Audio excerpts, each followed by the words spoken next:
Welcome to the Dr. Leadership Podcast, where the DR stands for Driving Results.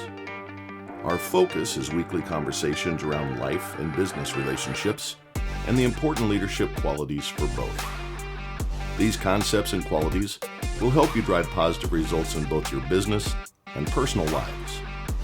A weekly connection point to help business leaders develop individual contributors, managers, and executives on your teams. We also will tie in concepts around family focus and life lessons to help you drive success in your personal life. Welcome to the Dr. Leadership Show. Let's get after it. Hey everybody, welcome to the Dr. Leadership Podcast. The doctor is in. Hope you're having an awesome day. Quick thing about my day. So I was then, but I still am. So I am excited about today's episode.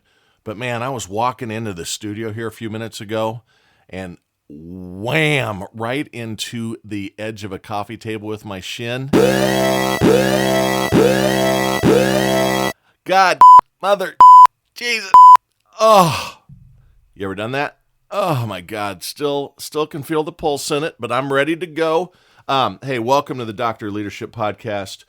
Coming into this week's content, have had outstanding feedback. Number of followers continues to rise up. Got a little bit of Instagram started up. That's a new one for me. I'm an old guy. Not old, but, Instagram is not my thing. I shake my heads a lot at my kids on how they live between TikTok and Instagram and such. But I gotta play the game here a little bit, make sure I can reach as many people as possible. Again, as always, we're available on the web at www.drleadershipresults.com.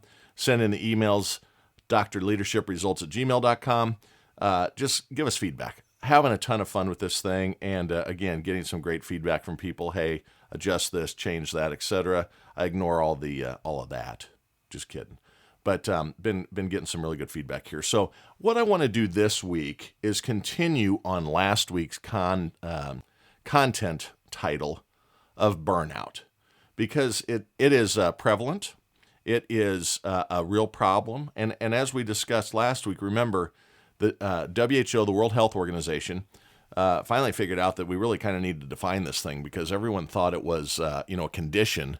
Aw, he has burnout, or aw, she has burnout, when in fact it is, the definition is it's the, not the inability, but the management of stress. It's a result of the environment around you, what is thrown at you, etc.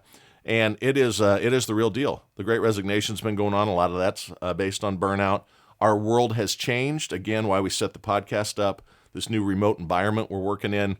We're going on, I think the 30th month or 32nd month of 2020, the pandemic year. So we're 2.5 years into this thing, and we're out of it. It's normalized. Interesting fact I saw today, however, we have more positive tests this year than we did last year. Now, that number is even larger. We've had 40 million year to date as of earlier this week, but even more than that, because all that home testing doesn't get reported. So the good news is we've learned that we can live with this thing. It's not going to be the end of all of us. We got to be more careful, etc. But other impacts that are impacting our health and negatively influencing our lives are things like burnout. Again, the result of all the stress, work stress, health stress, etc. So I want to talk to the individuals out there for a little bit, and it's not individual contributors, it's you as individuals. I talked briefly about guardrails, and I said that Dr. Stanley and his son, they're both religious figures, great speakers. You can get things out of it just around your own life without getting too tied up in the religious side of it. I am a Christian person, but I don't want that to be the leading edge of why you sit and listen to me. But they talk about guardrails from a few years ago, and it was really impactful for me, my wife, and my children at that point. And I just want to touch a little bit more on kind of my opinions and things that I have captured around guardrails. And, it's really about how do you protect yourself, right? It's very easy, and maybe easy isn't the right word. Many of us tend to slip into that proverbial position of I'm a yes person. You don't want to let people down, right? Driven people, people that want to be successful, people that want to be helpful, people that love great relationships and friendships and things like that, can many times struggle with saying no. And you have to give yourself the approval to be able to say no to things. Because what happens if you don't say no, sooner or later, you're overcommitting yourself based on time, resources, capabilities. Maybe you don't have the right tools. Remember, we talked about that last week about burnout can be because you aren't being empowered at work specifically with the appropriate tools to get the job done. Not enough time to get it done. Same thing holds true in any of your individual lives. So I'm talking to you as individuals about work and your personal lives when I say, do you have the capacity to say no? It's okay. No is a good word. No is a really good word when it's pushed towards things that are unhealthy for you or lead to a detrimental impact to you. You have to be able to say no. Are you always there for your boss? I think that a lot of people are always there for me, and I try to always be there for them. But we both have to be able to, in both those positions, you have to be able to say no. You have to be able to say, as a boss, and I report to someone too, and that person reports to someone too. Everybody's got a boss. But you have to be able to say no to those above you, no to those next to you, to make sure that these things don't just absolutely put you under.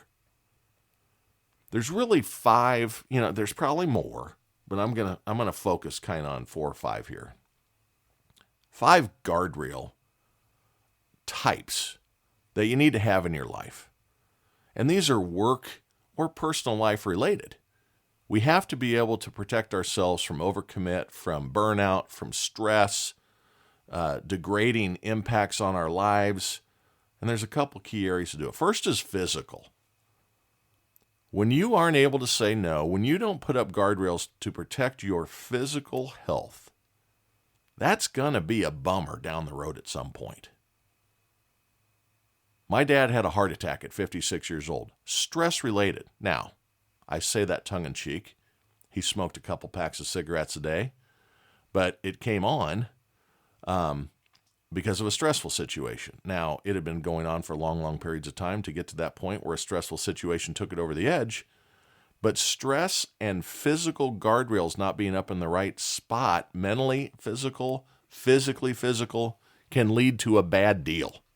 Don't let it happen to you. You got to be conscientious of your own kind of mental health and physical health and where you are. Lots coming at us, fast and furious, right? We talked about how fast the world's working last week. Every 1.6 minutes, the entire Library of Congress is available at your fingertips. Business is changing fast. Personal lives changing fast. We got to make sure we protect ourselves with some barriers, guardrails, etc. The other thing is relationships. As a parent, this was a big one for my wife and I to our kids. You can see bad news coming into the driveway when your kids show up with new friends or a group of people. Your spidey senses turn on as a parent, right? Same thing holds true at a work environment or a social environment. Don't try to keep up with the Joneses around that if the Joneses are knuckleheads. Don't try to be in the in crowd if the in crowd is doing things that are deviant or not normal or not good for you from a physical, mental health, or a relationship standpoint.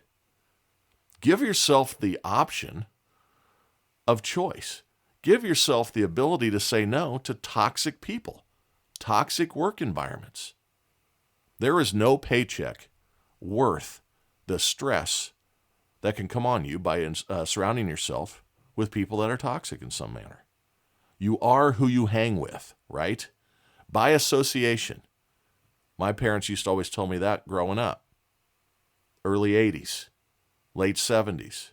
We really don't like you hanging out with Jimmy. Why is that? He's got kind of a bad rap, and you're going to carry a bad rap too by association. And the last reason we don't want you to is because I just said so. That would typically how my dad would finish the sentence. Your mother just told you no. Any other questions, or do I need to get involved? No, sir. No, ma'am. Got it. Same thing holds true in your adult lives. You have to be able to position yourself in a safe environment. Circle of friends need to be those that are positive and looking out for you in a positive manner. Your work and relationship and business partnerships all need to be a positive impact on your life. There's lots of things that can creep in that are not good if you let them creep in. So you got physical, you got relational, then you got emotional and mental. This is where the work stuff can kind of start to creep in more than some of the other topics, right? If you let work get to you, if you take work home from you, that's not only bad for you, but that's bad for your loved ones and those around you. You got to try to leave the luggage at the door. It's not always easy. Life isn't easy, right? It's not always easy, but you got to let it go. My kids, young and even some today, can stress and think the absolute worst about lots of situations. There's a spider. Is it poisonous? Well, what do you mean is it poisonous? Somebody at work didn't say something that I liked, or they were talking, and I think they're talking about me. People, we would constantly, as rearing our kids, people are not thinking about you all the time that you think they're thinking about you. The world today is so damn self-centered, I promise you, if someone looks at you, they aren't thinking about you. They're thinking about themselves. Don't let those things impact you emotionally and mentally like that. But don't also let work come home with you as a burden. Don't allow that to happen. Spiritual is another big guardrail. You want to be out there. You want to surround yourself with positive vibes. Whatever your spiritual approach to life is, believer, non-believer, doesn't matter. Everyone has some sort of spiritual center that keeps them grounded. Make sure that you use that grounded thought process in your life to keep the crap away from you. Establish a barrier that keeps the crap away from you. And then the last one, and this is a big one, for everybody of every age. Doesn't matter what you do in life, if you're a doctor, a nurse, a teacher, a stay-at-home parent, one of the most important jobs in the world, by the way. Single parent, married couple, significant others.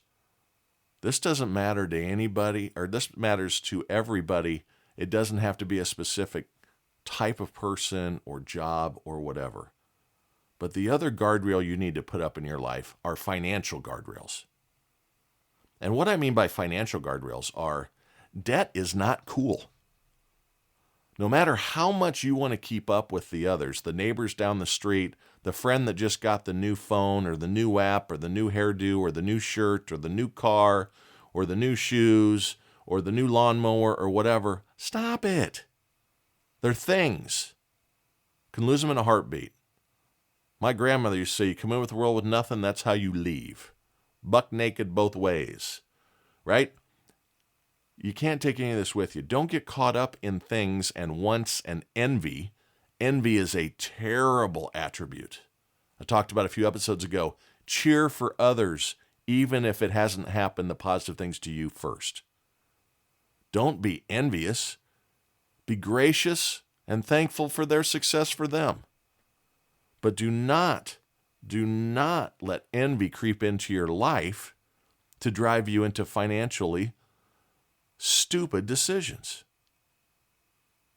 Couple weeks down the road, I'm going to have a leadership lounge, going to be loading up, have the great pleasure of talking to Tim Papadopoulos, who is a financial and money manager, owns his own business.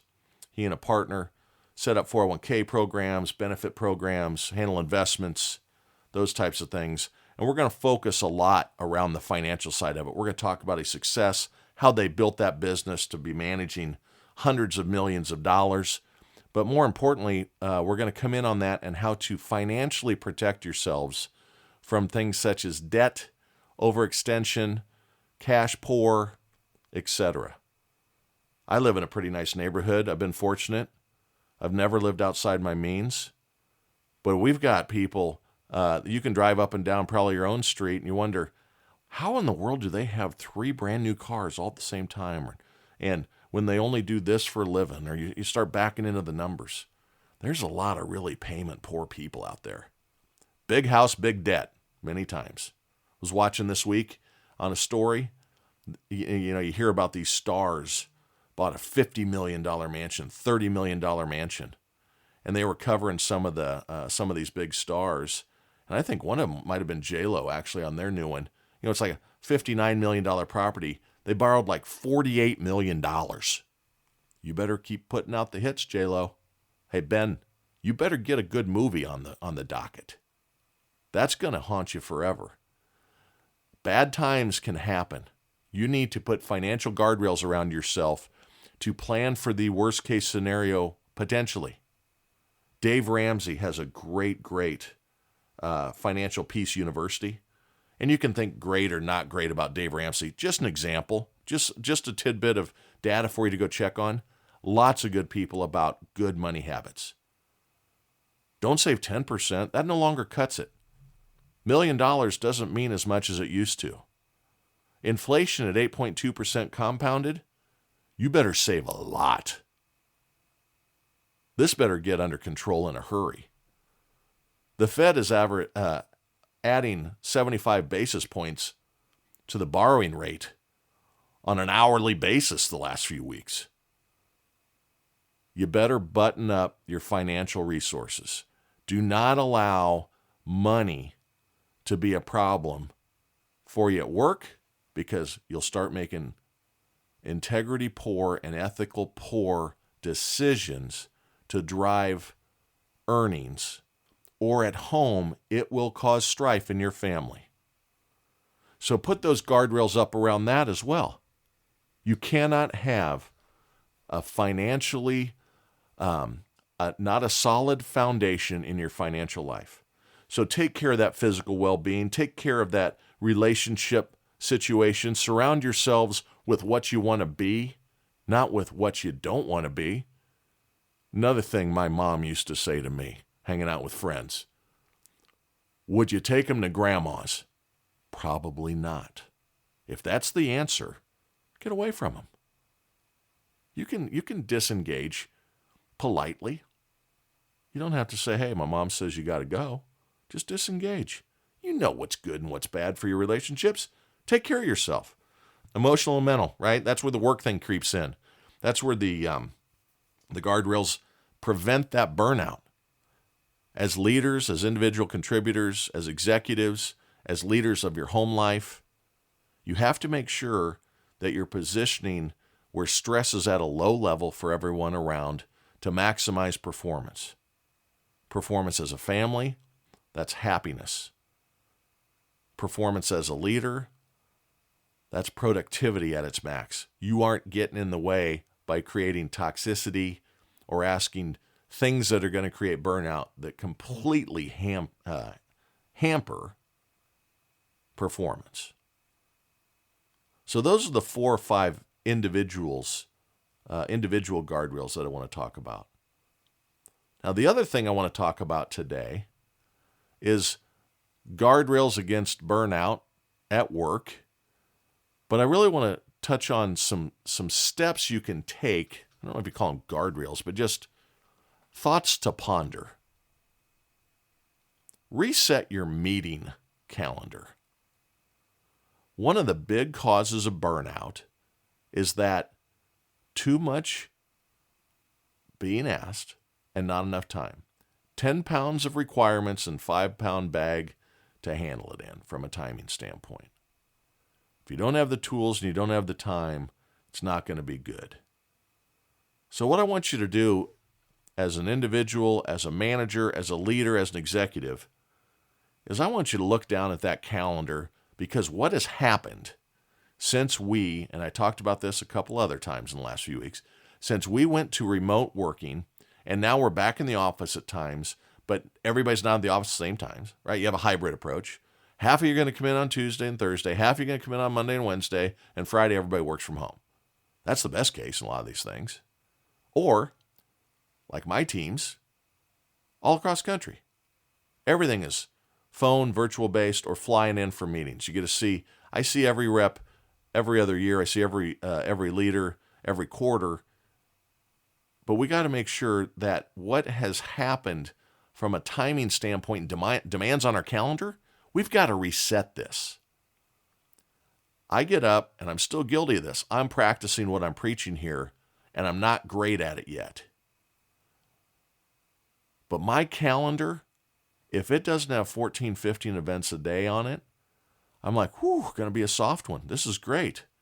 That's insane.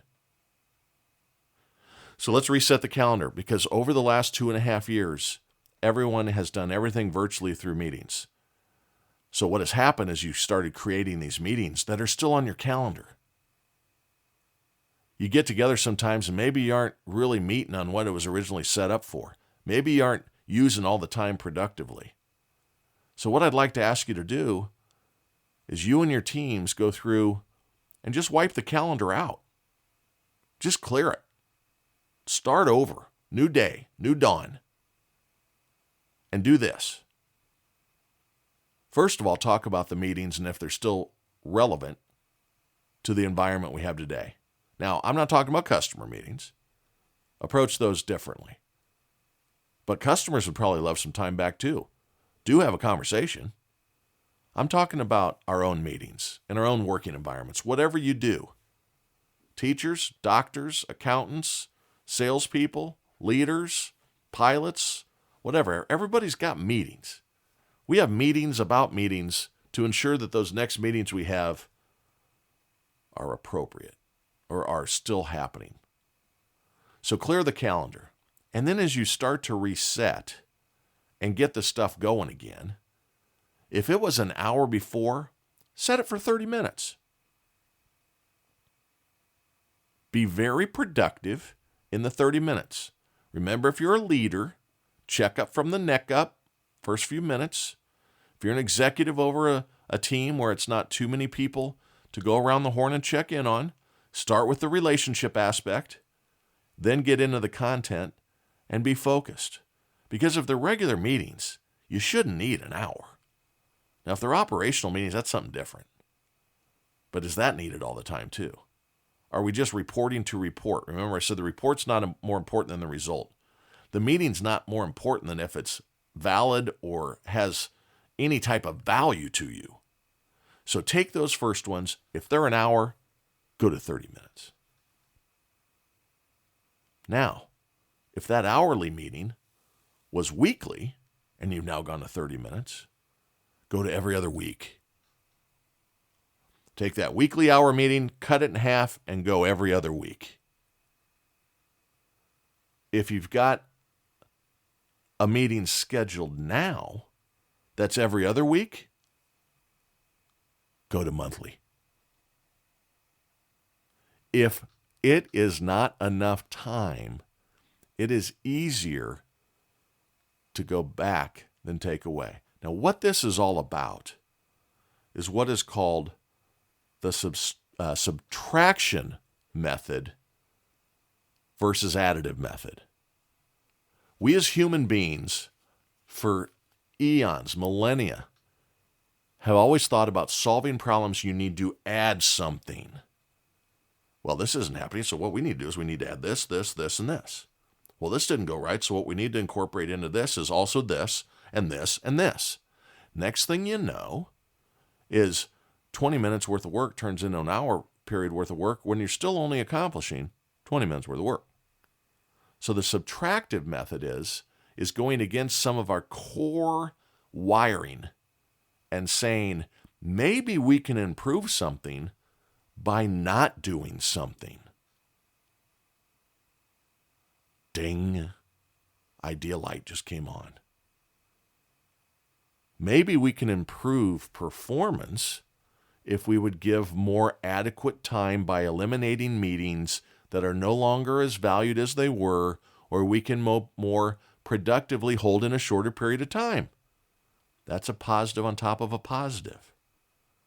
Subtract something away. Start by cleaning the slate, slowly pepper stuff back in, slowly be additive back in as needed. Trust me, if it's something that is required, it's going to stay relevant and it's going to show itself very quickly. Some of them are easy. Hey, we need to get together for forecasting. Let's say it's a sales job. Hey, we got to get together as a doctor. Sue, the brain surgeon's going to lead a surgery team. They need to have a meeting before that to talk about the procedure, to make sure that they are in and out and get that person off the table and off of the life support and out from underneath general anesthetic as quick as possible. Those are important meetings. But over the last 2.5 years, I've got meetings on there.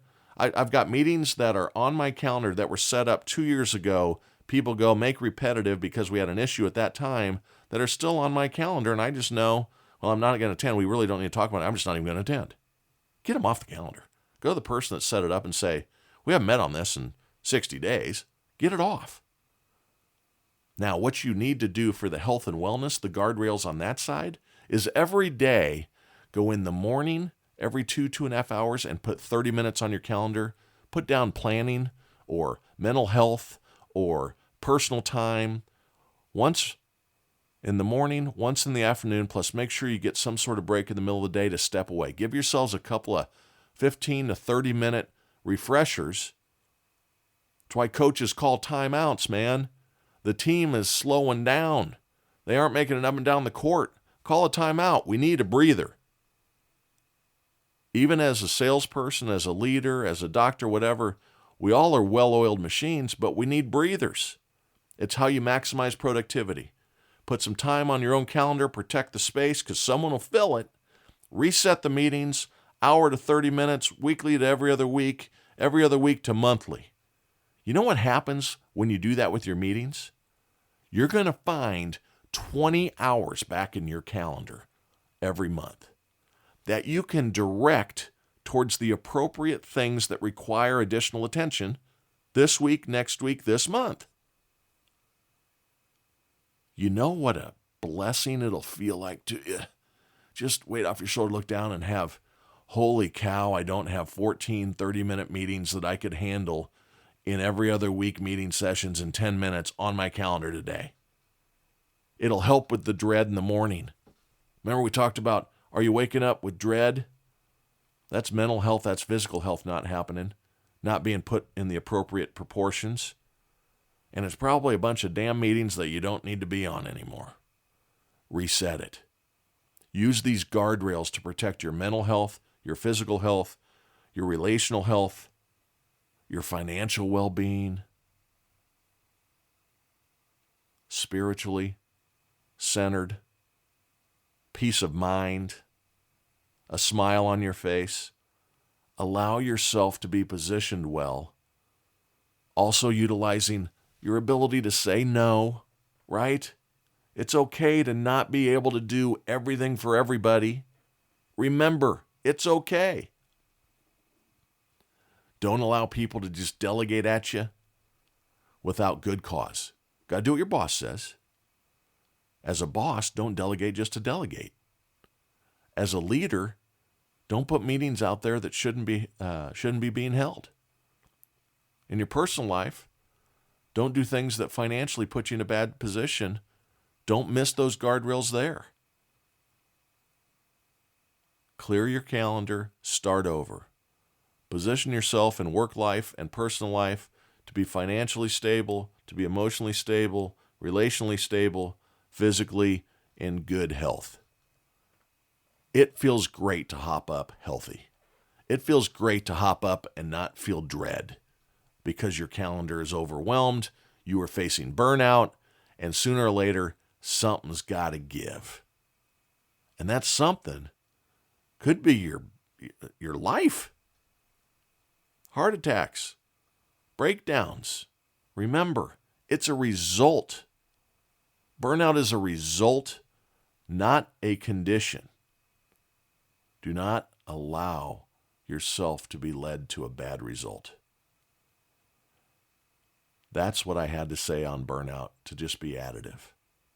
Think about these things. I don't have all the right answers, but I do have some things to spur conversation and thought. Can't wait for a few weeks to be bringing Tim Papadopoulos in to talk about the financial side. Can't wait for next week's content, which I'm not going to tell you about. You got to tune in. It's going to be great. We're going to start on a new topic. It's going to be exciting. It's going to be influential to you in your personal lives, your business lives, and it's going to be fun. So remember, folks, visit us at www.drleadership.results.com for the website. Sign up for subscription services, special content, the Leadership Lounge, early access to the next week's podcast, other great stories out there. As I said before, not suitable for work. Just joking. Some of them a little more funny than you might expect. Some things that have happened in my life, business, community, personal life that I'll share out there that I can tie into concepts here. But the last thing I want to remind you all of is this. You are awesome. Keep that shit up. See you next week.